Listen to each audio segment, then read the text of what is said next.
نجوم كروية عالمية وعربية هيودعوا كأس العالم 2026 مع المنتخبات اللي بيلعبوا فيها. النجوم العربية محمد صلاح 34 سنة مع المنتخب المصري، ورياض محرز مع المنتخب الجزائري 35 سنة.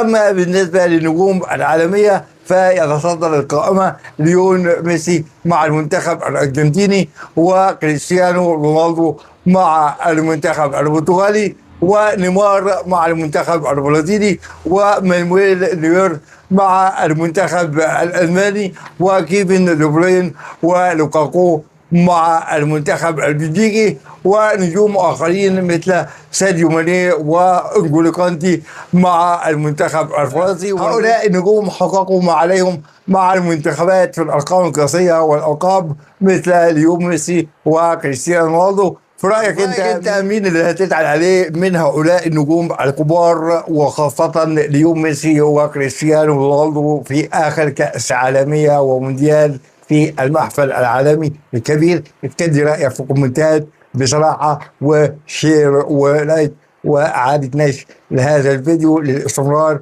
في تقديم المحتوى الرياضي المحترم.